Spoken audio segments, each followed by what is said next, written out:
In our previous video, we discussed how the assumption of wage price flexibility resulted in the vertical aggregate supply curve. Thus, in classical model, output is always equal to its trend. No change in monetary factors, say change in money supply, change the real factors like output. This is called neutrality of money.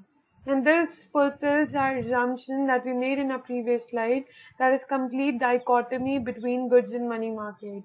That means money market has no effect in the goods market and goods market has no effect in the money market. Now let us discuss the factors shifting the aggregate supply curve.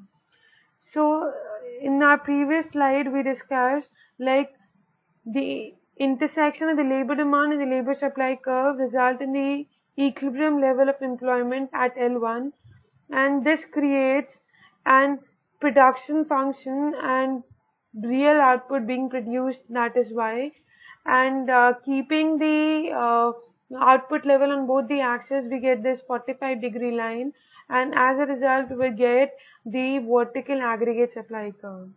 Now let us see what happens when our capital stock increase. This capital stock increase could be induced by increasing the technology.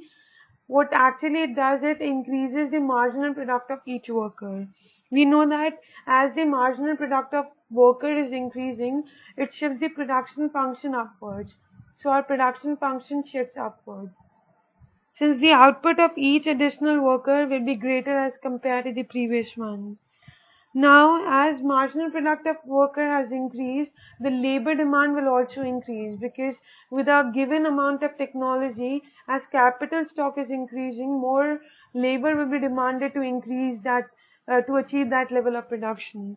As a result of which, our labor demand will shift to the right, and it will increase from L1 to L2, and this will result in increase in real wage, because if the firms want to hire more labor, they have to increase the real wage in order to attract more workers to their firms.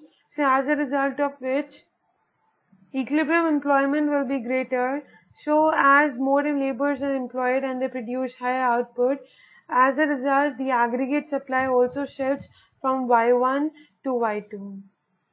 So this is what is happening when we increase our capital stock in the economy. Our vertical aggregate supply curve shifts to the right, as a result of which more output, or the real output, is increased.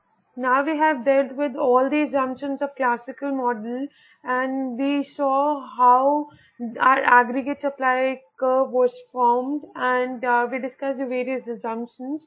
Now in the next video we'll discuss how the classical economics moved to neoclassical economics, and what were the further assumptions that were made by the neoclassical economists.